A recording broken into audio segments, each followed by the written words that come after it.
Bismillahirrahmanirrahim. Assalamualaikum warahmatullahi wabarakatuh.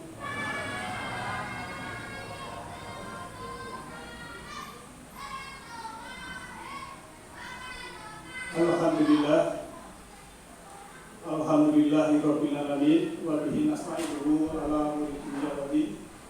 Asyhadu an la ilaha illallahul malikul haqqul mubin wa asyhadu anna Muhammadan abduhu wa rasuluhu shadiqul wa'dil amin.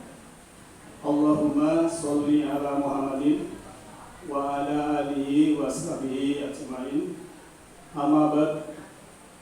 Subhanaka la ilma lana illa ma 'allamtana innaka antal alimul hakim. Rabbi shrah li sadri wa yassir li amri wahlul 'uqdatam min lisani yafqahu qawli.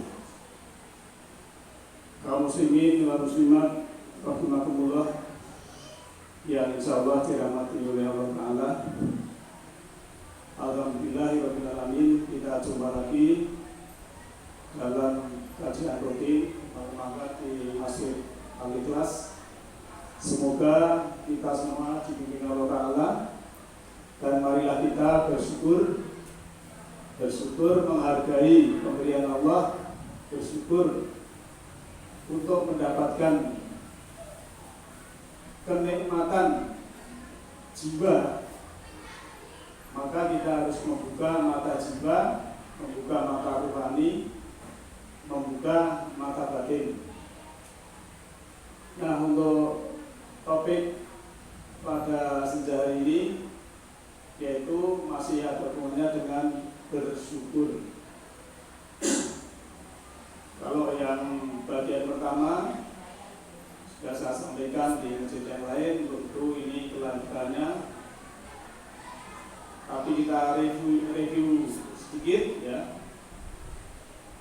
Maaf saya pakai bahasa Indonesia karena kalau ada anak-anak itu mendengarkan bisa paham.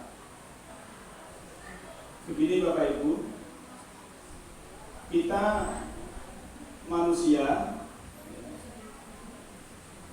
sebetulnya makhluk jiwa, makhluk rohani diberi fasilitas tubuh. Maka tubuh kita ini harus bisa mengantarkan jiwa kita ini nanti menghadap Allah itu dalam keadaan dulu sebelum kita punya apa-apa. Waktu kita bayi belum punya apa-apa, bukan siapa-siapa, tidak punya apa-apa. Yang diingat hanya Roh, hanya Tuhan. Belum ngerti duit, belum ngerti rumah, belum ngerti mobil, ngerti nemong Gusti Allah. Nah, waktu balik dengan Gusti Allah ya sami kali ini. Orang wis balik Gusti Allah sing pengen sing dieling-eling malah duwite wis mati kok. Dijune celengan kalingane duwite.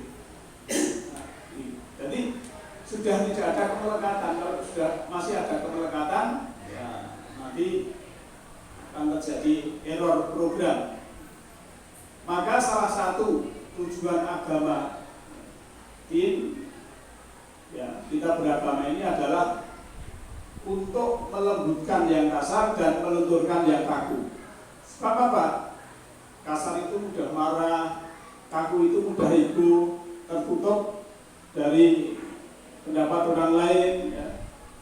Maka supaya kita bisa menghilangkan itu ya, kita harus bersyukur, membuka mata hati, mata kolbu. Jadi kalau saya bicara agama tentang jiwaan rohani itu makanan ya makanan rohani, lantas yang berhubungan dengan vitamin rohani. Kalau makanan jasmani jangan paham semua ya. Mulai dari sego pecel, dadaran dok, bakso, timlo, soto, tengkleng, gulai, sate, ini makanan jasmani aja. Itu pun paham, tidak usah dijelasin. Oh, bicara cuma nek makanan jasmani sing hubungan kalian makanan itu kudu halalan thayyibah. Syaratnya mung loro. Makan halalan thayyibah, kemudian kudu wasroku 200.000. Makanlah dan minumlah jangan melebihi batas. Cuma itu, dengan melangkah satunya sudah kalangan iba, terus wah kayak halal terus sate telung giling tidak kayak barang kamu sesok darai tinggi munggah, dan ini tidak baik, namanya tidak melebihi batas. Maka wala tusrifu, jangan melebihi batas. Segala sesuatu itu kalau melebihi batas tidak baik. Apa saja? Tidur melebihi batas, esok udut pegangan turu meneh, sarapan turu meneh, itu apa? Gitu. Jadi harus sesuai dengan kebutuhan, termasuk makan. Maka potensi jiwa itu yang paling berharga dalam hidup ini adalah intuisi. Intuisi itu melihat ke dalam. Biasanya kita kan melihat keluar. Yang melihat keluar itu saya menunjukkan kan jari saya ini ke Pak Budi. Wah Pak Budi ini gini ya. Ini yang tiga ini menunjuk kepada saya. Maka kita jangan selalu menunjuk orang lain, apalagi tentang kejelekan. Anggere sing gandeng ini sing perlu yang aja ra kroso, itu loh masalahnya. Jadi tapi kita potensi jiwa ini ya, kita harus melihat ke dalam. Inilah ya dalam hidup ini yang paling berharga. Kalau orang sudah bisa melihat dirinya sendiri, itu suatu modal yang fundamental. Jadi wong ini orang iso melihat dirinya sendiri, juga ngomong liya wae, itu namanya sudah cara wong langkah itu sudah keliru. Maka siapa yang mengenal dirinya akan mengenal Tuhan. Jadi jiwa yang tajam, cerdas, tidak mudah tersinggung, ya, suka memandang ke dalam dengan mata hati. Akhirnya apa yang terjadi? Tiba-tiba kita bisa ngerti saja, tiba-tiba kita nyaman, damai. Itu datang dari Allah otomatis. Ya, kalau ada masalah, tiba-tiba ada solusi. Itulah karunia Allah Ta'ala. Jadi sekali lagi kita harus bisa ya, mengenal diri kita masing-masing, masuk ke dalam, melihat ke dalam, tepat dari dalam.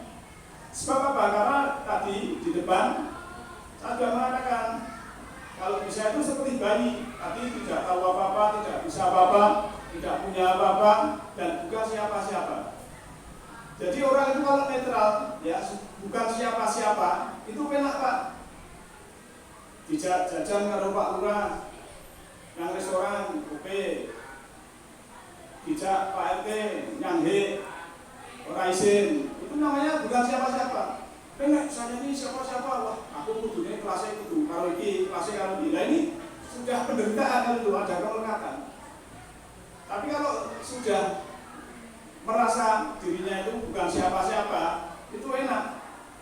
Mau jajan yang hotel tingkat 6 misalnya, harganya sehari semalam 10 juta, tidak apa-apa.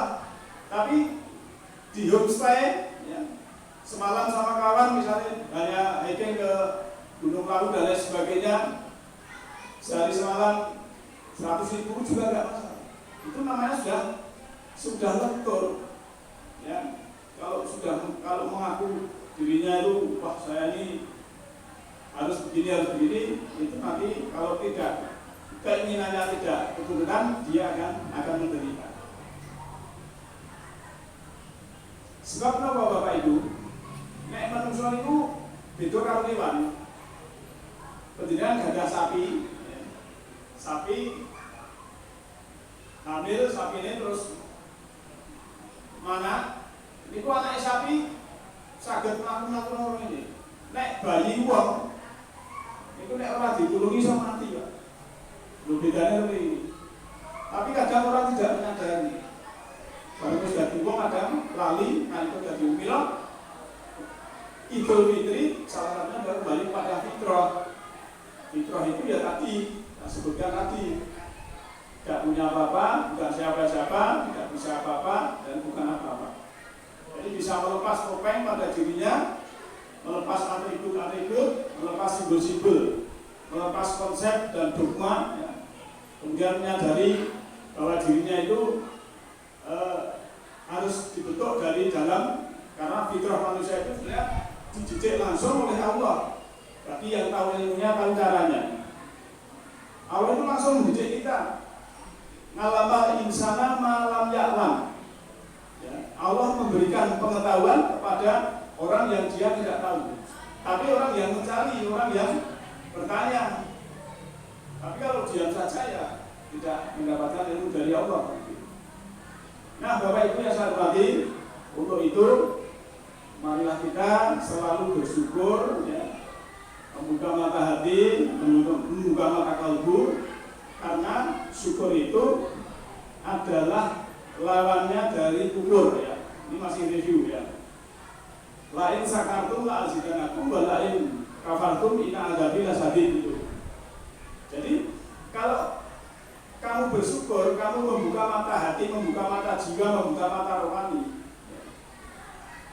la azidanakum, akan ditambah kenikmatan, akan ditambah keberkahan, akan ditambah rezekinya. Karena bersyukur, maka bersyukur itu membahagiakan. Tapi kalau kufur, menutup diri, menutup pendapat orang lain, menutup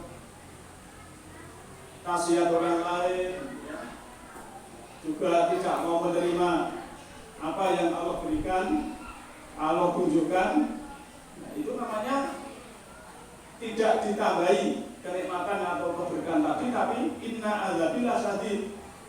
Sesungguhnya siksaku atau sanksiku itu adalah sangat berat. Nah, oleh karena itu, ya, dalam surat Luqman ayat 12 Allah berfirman, a'udzubillahi minasyaitonirrajim. Walaqad ataina luqmanal hikmata anishkurlillahi wa man yashkur fa innama yashkuru li nafsi wa man kafara fa innallaha ghaniyyun hamid. Dan sungguh kami berikan hikmah kepada Luqman, bersyukurlah pada Allah. Maka siapa yang bersyukur, maka sungguhnya dia bersyukur untuk dirinya. Dan siapa yang kufur, menutup diri, maka sungguhnya dia, Allah itu maha kaya lagi maha terpuji. Jadi Allah itu kalau manusia di planet bumi ini syukur semua, itu ya Allah tidak mendapat tambahan ketinggian atau tambahan kehormatan. Atau manusia di planet bumi ini kufur semua, itu Allah juga tidak akan miskin, tidak akan fakir, karena Allah itu sudah maha tak terbatas, ya. Maka Allah itu karena maha tak terbatas, kita itu jangan suka membatasi. Kadang kan kita sendiri itu membatasi, ya. Ya Allah, berilah saya sepeda motor, padahal bisa lah naik mobil. Ya Allah, saya minta penghasilan sebulan 5 juta, padahal Allah mau ngasih 10 juta.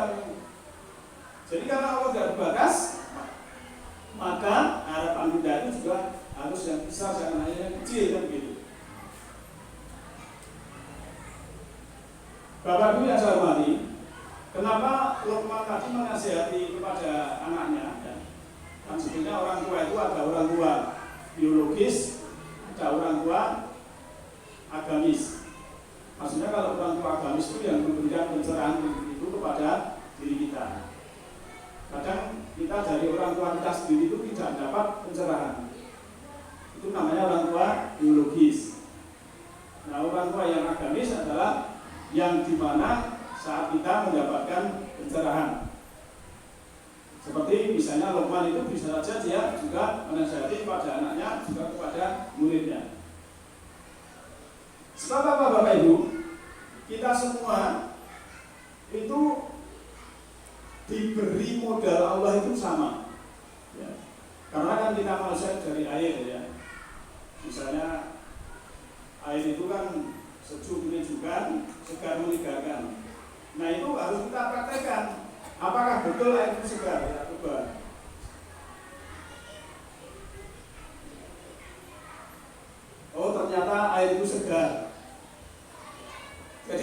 bisa membuktikan kalau kita mengenal Allah tadi, kemudian Allah itu Maha Pengasih, Maha Penyayang, itu harus kita buktikan apakah Allah pengasih penyayang. Oh ternyata pengasih penyayang waktu kita lahir keadaan telanjang, tapi sekarang sudah, Masya Allah ya, sudah punya tabungan, kayak ibu-ibu tabungannya upaya, bapak-bapak kayak mobilnya bagus, mas-mas ini rumahnya mewah. Kan Allah Maha Pengasih penyayang.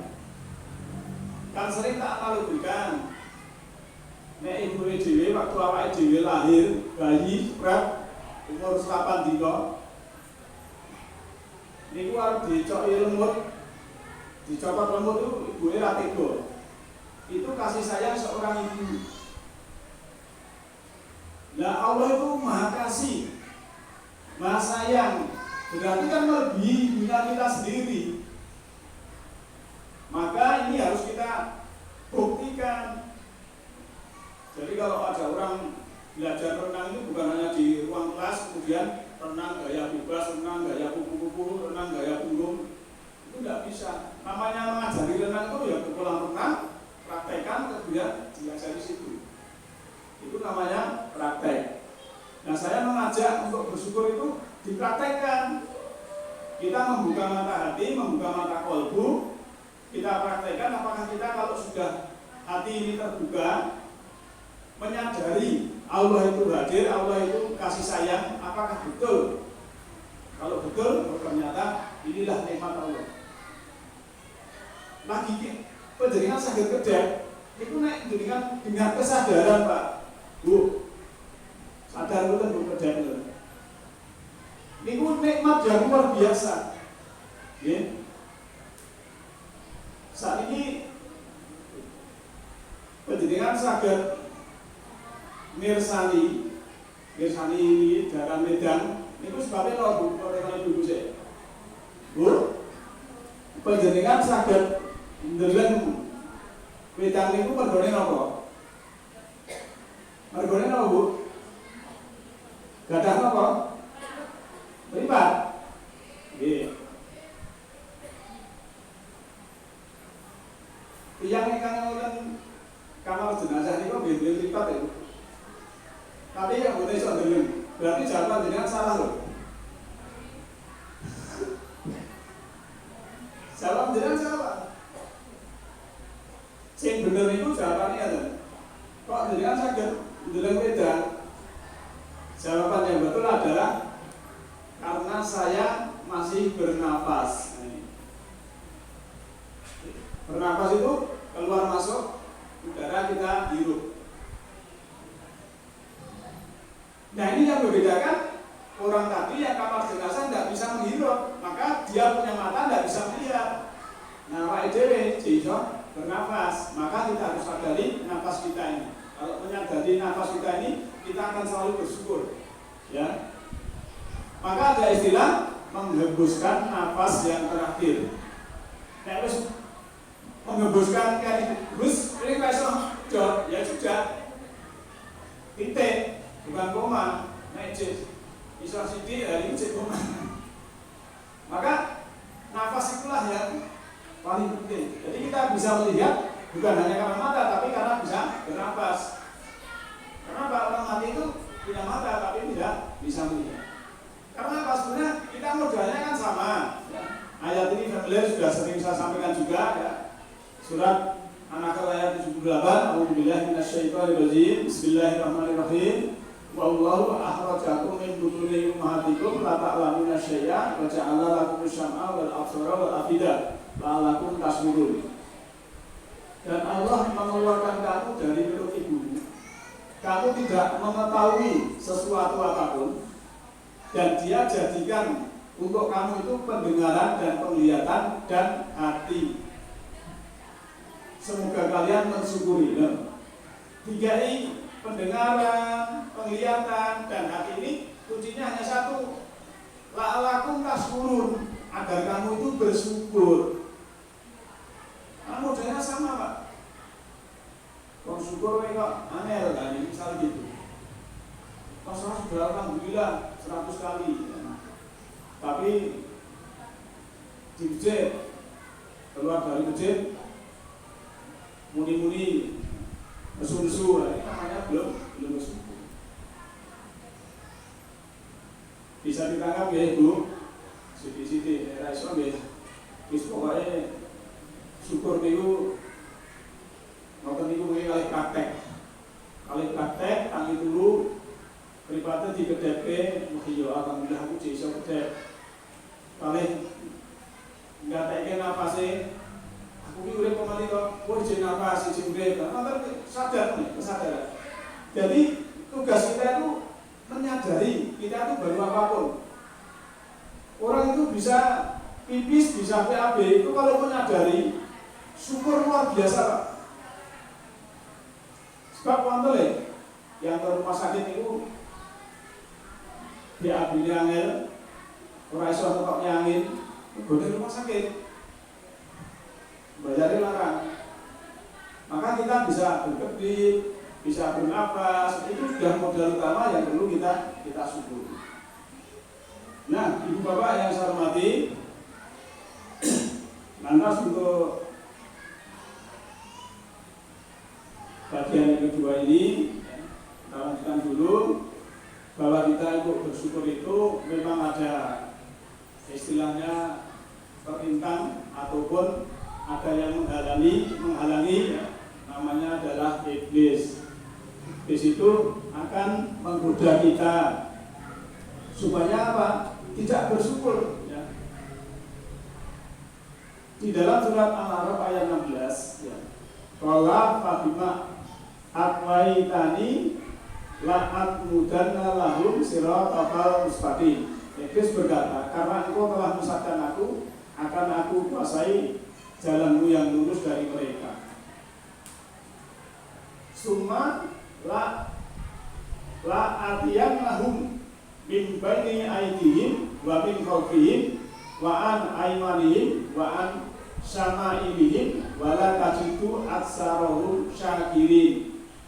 Kemudian akan aku datangi mereka dari hadapan dan dari belakang mereka, dari kanan mereka dan dari kiri mereka. Nah, iblis ini menggoda kita ya. Iblis ini menggoda kita dari depan, belakang, kanan dan kiri. Kanan itu simbol rohani, kiri itu simbol jasmani atau materi. Supaya apa? Bala tajidu aksarahum syakirin. Tidaklah kau akan dapati kebanyakan mereka itu bersyukur loh. Kuncinya godaan iblis ini manusia supaya orang syukur. Maka bersyukur itu penting sekali dalam topik malam ini. Sekarang kita melihat godaannya dari depan, dari belakang. Karena dari ayat siapa yang menjadikan Al-Quran di depannya, dia akan, Quran itu akan menuntun dia ke surga atau ke jannah, ke taman kedamaian, taman kesejukan, taman keindahan. Kemudian kalau Quran ditaruh di belakang, Quran ini akan mendorong mereka itu ke nar, ke api, ke penderitaan. Nah, maka ya, supaya kita itu bisa bersyukur, kita harus punya planning. Kedepannya punya planning, punya rencana, supaya tidak khawatir. Maka kita tetap fokus saat ini di sini sekarang. Supaya fokus itu ada contoh begini, penjaringan masuk warung, di warung itu ada tulisannya, warung makan itu ada tulisannya, hari ini bayar, besok gratis. Nah, penjaringan masuk jajan, hari ini bayar betul yuk, bayar. Terus besok penjaringan orang itu mau cokelat, hari ini bayar, besok gratis. Bayar betul yuk, bayar. Nah ini artinya apa? Artinya supaya kita tuh fokus di sini saat ini sekarang. Saat ini di sini sekarang berbuat baik, ya. Supaya apa? Nanti kita punya akibat yang baik. Maka masa lalu itu sebagai pelajaran tidak usah kita sesali. Supaya tidak sedih, tetap fokus. saat ini di sini sekarang. Lantas kalau tadi iblis menggoda dari kanan. Kanan itu adalah lambang rohani, lambang spiritual. Jadi iblis ini goda. Nek awake dhewe iku duwe rencana, wah mongko bengi tak tangi tahajud. Jadi iblis wis ngerti supaya males tangi maksudnya gitu. Yang berhubungan dengan kanan, karena lambang kebaikan, ya, kanan juga identik dengan surga, maka kita digoda supaya malas-malesan. Dan kanan itu simbol kebahagiaan, maka yang namanya iblis juga setan itu adalah ngajak kuburan, yang termasuk judi, minum dan lain itu kan mengajak kuburan. Itu kanan ya, lambang rohani atau lambang spiritual. Kalau kiri itu lambang materi atau lambang jasmani, juga lambang atau simbol keburukan, identik dengan nar, identik dengan api, identik dengan neraka, identik dengan penderitaan. Maka yang ke kiri-kirian itu dihiasi sama iblis supaya kita jalankan. Tapi itu adalah nanti endingnya adalah keburukan atau penderitaan. Maka kita harus waspada. Kalau bersalah pun dikai pewaler atau diberikan peringatan, diberikan nasihat supaya kita mengetahui, beri modal yang sama, modalnya ini, kemudian nanti kamu harus ada yang namanya penggoda itu harus juga mengerti. Nah, inilah iblis tadi. Maka kalau kena rayuan iblis, ya, itu nanti akan hidup dalam kegelapan atau dulumat. Bahasa Jawane ana nggon peteng. Sebab apa? Jroning peteng kang ana hamung lali, jroning lali kang kadulu hamung keplasing cipta manunggaling kasolan kakuwing kemanggih. Dadi wong pikirane peteng ya to. Iku gampang kemasukan iblis. Nek nafsune manungsa niku pun bersatu kali iblis niku berbahaya. Bisa membunuh, bisa menghasut, bisa mencuri, bisa membegal dan lain sebagainya. Maka kalau pendidikan memperhatikan berita akhir-akhir ini, Pelombeng malam Idul Fitri di Purwokerto ada pembunuhan. Terus di Bandung ada hotel mak-mak dibunuh oleh koper. Anda kan beritanya ya? Birengke bener nih. Kayaknya orang birengke. Itu berita ini ya, mengerikan ya. Itu sebabnya apa? EBC wau sudah berselingkuh kalian nafsu manusia. Belum bali ya, wonten-wonten, pacare dibunuh bae koper misalnya. Ini kan berbahaya sekali manusia mengumpuli hewan. Kalau hewan itu, ya, kalau penjaringan melihat itu yang punya induk ayam punya anak kecil aja itu disayang-sayang. Tapi manusia malah, ya, belum lagi yang buang bayi dan lain sebagainya.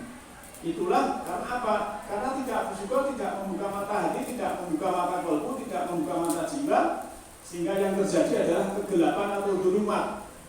Ya. Kalau bahasa Al-Quran dulumat, ya. Dolim itu dari kata dolama itu duluman, menggelapkan diri. Ya.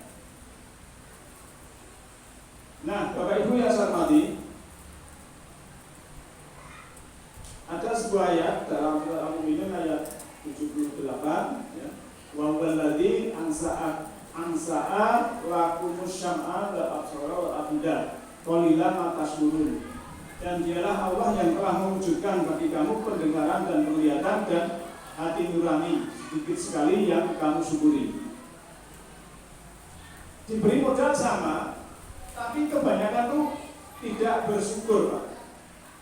Ini bahasanya Al-Quran ada dua, yang satu sedikit yang bersyukur, ada kalimat yang lain, ya, walakina aksarahum la yashkurun, tapi sebagian kebanyakan mereka itu tidak bersyukur, itu ada. Jadi memang sedikit ya yang bersyukur. Korelasinya surat 40 ayat 61, Allahul ladzi ja'ala lakumul laila litaskunu fihi wa nahara mubsira innallaha ladu fadlin 'alan nasi walakinna aktsarun nasi la yashkurun. Nah, kalau di sini kebanyakan manusia tidak menghargai. Allah telah menjadikan untuk kamu malam agar kamu tenang padanya dan siang yang menerangi. Sesungguhnya Allah pemilik karunia atas manusia, tetapi kebanyakan manusia tidak menghargai atau tidak mensyukuri. Jadi ayatnya memang jelas kalau pendidikan melihat di masyarakat kebanyakan tidak bersyukur, ya, itu ya kita memahami memang keadaannya lupa, ya, kembali kepada fitrahnya itu dia lupa. Karena apa? Ya itu tadi ada simbol, ada atribut, ada kemelekatan, ya. Makanya tugas kita sebagai manusia ini yaitu selalu membuka diri, membuka mata jiwa, membuka mata kalbu ini, sehingga Allah itu memberikan cahaya berupa kenubuatan itu kepada kita semua ini. Maka sekarang saatnya kita menjadikan diri kita ini yang murah hati, diri kita ini yang pemaaf, pengasih, dan memiliki keagungan batin. Lepaskan semua perasaan-perasaan negatif, lakukanlah sebuah manuver yang sehat yang akan membantu transformasi batin kita. Maka kita juga harus berhenti, ya, tentang berpikir yang negatif. Kita harus melawan emosi-emosi yang negatif. Nah, bagaimana cara kita mengukur keberhasilan dalam kita bersyukur itu, ya, karena di dalam bersyukur itu kita jangan lepas dari sekolah kehidupan. Maka kita parameternya juga harus melihat sikap kita saat berhadapan dengan sesuatu yang tidak menyenangkan. Jadi parameternya tentu, nek penjenengan ada sesuatu sing kontradiksi kali pikiran yang tidak menyenangkan, itu masih tenang, masih damai, masih nyaman, ya, tidak gugup, tidak keluh kesah dan lain sebagainya, itulah penjenengan sudah mendapatkan pencerahan. Maka kalau ada sesuatu yang tidak mengenakan apapun, itu harus kuncinya dimaafkan. Walau saya naik orang tidak mengeluh kepada orang lain, bersesek di dada, Pak. Iya, tapi kalau mengeluh sama orang lain, yang mendengarkan itu juga pusing. Maka maafkan saja, itulah cara mendamaikan kepada masalah tersebut. Karena apa? Di dalam kehidupan ini ada hukum, yaitu tarik menarik. Juga yang kita sukai akan menarik diri kita. Maka kita harus selalu berpikir yang positif, berpikir yang baik, berkata yang baik, berbuat yang baik, itu akan menarik pada diri kita. Karena kalau yang buruk itu akan muncul sama yang buruk, yang baik pada yang baik. Sehingga apa yang terjadi? Kita harus menyamakan frekuensi kepada Allah yang pengasih penyayang sebagai penebar rahmat itu, sehingga diri kita ini sudah damai dari dalam. Kalau yang di dalam ini sudah damai, nanti akan melihat di luar itu damai. Kalau di dalam ini sudah baik, melihat di luar itu baik semua. Kalau di dalam ini yang ada Tuhan, melihat orang yang di luar itu ya bertuhan baik semua. Tapi kebalikannya, kalau dalam ini ada kebencian, seakan-akan orang di luar itu benci semua. Kalau di dalam sini ada kemarahan, yang melihat orang seakan-akan juga marah. Juga kalau di sini ada setan, dalam ada setan, seakan-akan melihat orang di luar itu setan semua. Nah, makanya mari bersyukur, membuka mata hati, membuka mata jiwa, membuka mata rohani, membuka mata batin dengan menerima petunjuk dari Allah, sehingga kita selalu berpikir baik, berbuat baik, dan juga berguna untuk masyarakat. Listening to know, kita belajar mengetahui. Listening to do, kita praktek.